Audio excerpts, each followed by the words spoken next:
So let's talk in real terms about Donald Trump's criminal liability for what he did on January 6th. Why? Because justice matters.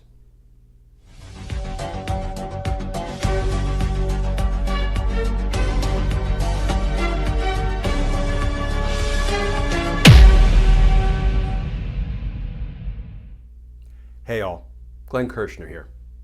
So as we all now know, Donald Trump incited what ultimately was a deadly riot inside the U.S. Capitol, inside the People's House.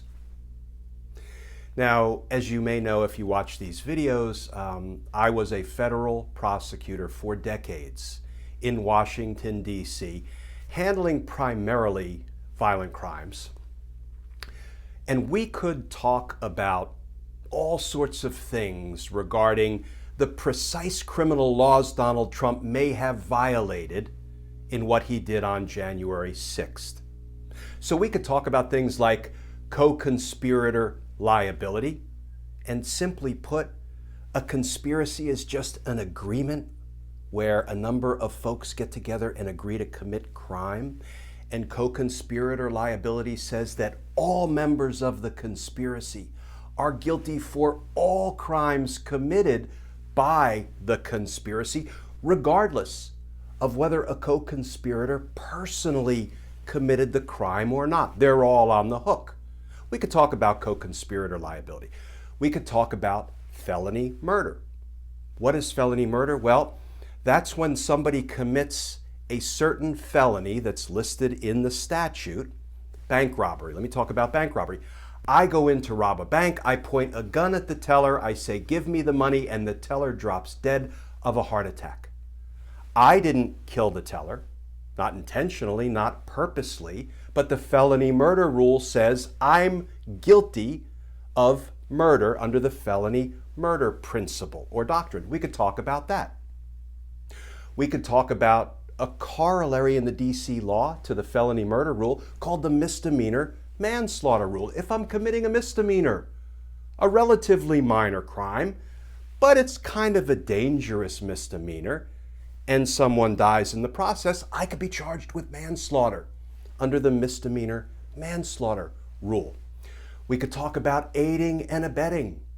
I'm assisting somebody else, and that somebody else kills a person.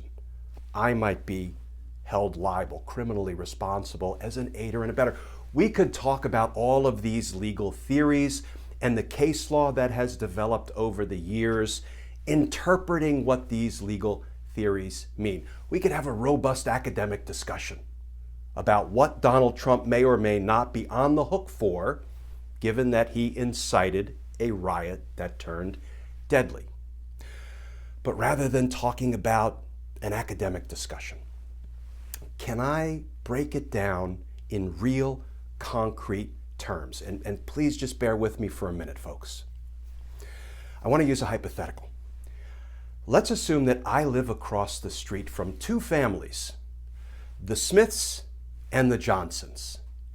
And I'm friends with the Smiths, right? We're tight. But I don't like the Johnsons. We've been engaged in a long-running beef, right?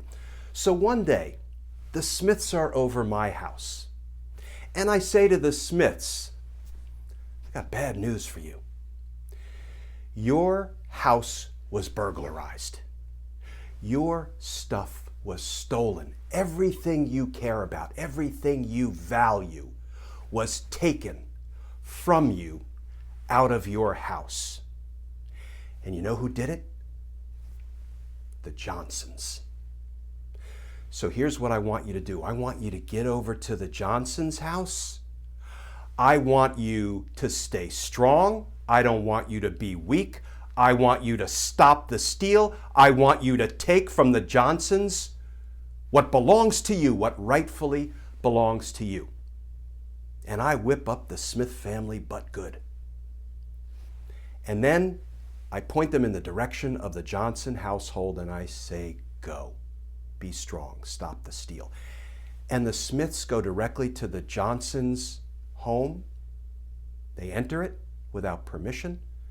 They destroy the Johnsons' property. They injure Johnson's family members, and they end up killing one of the Johnsons.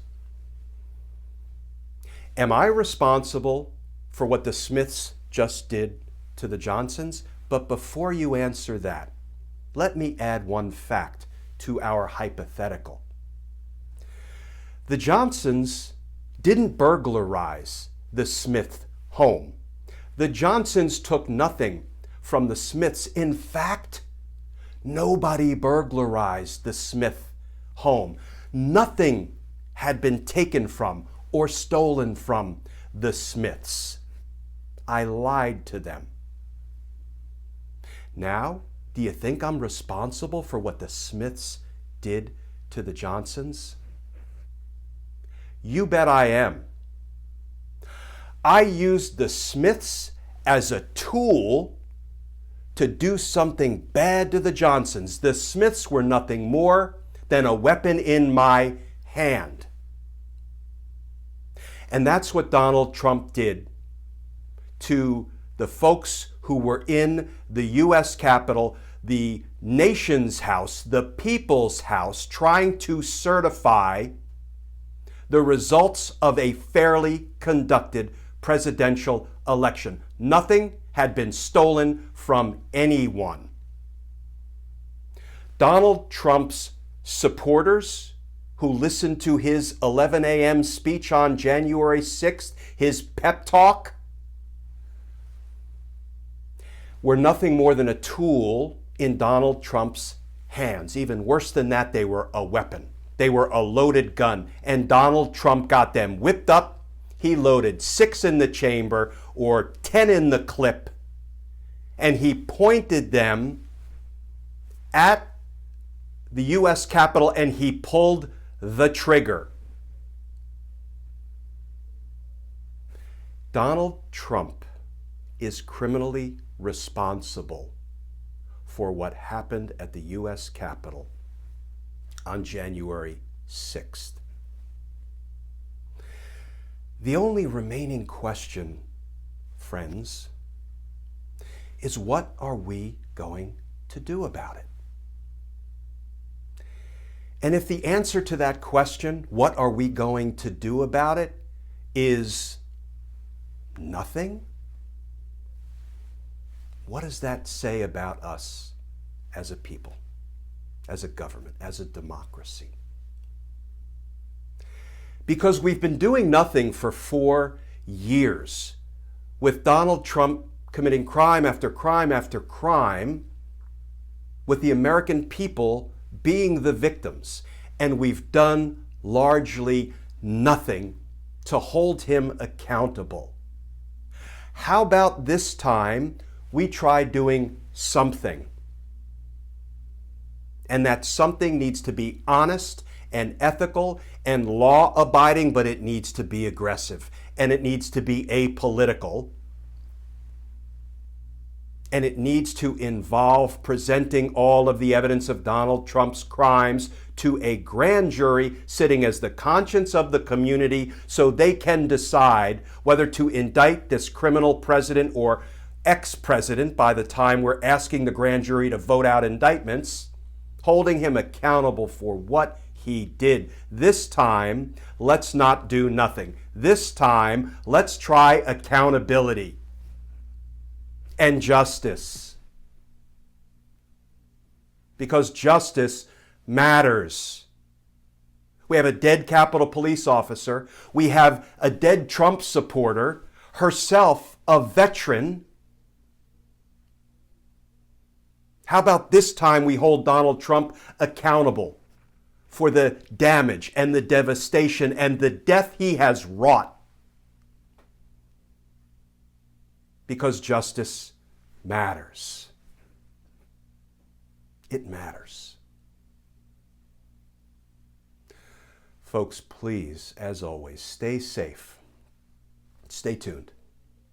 And I look forward to talking with you all again tomorrow.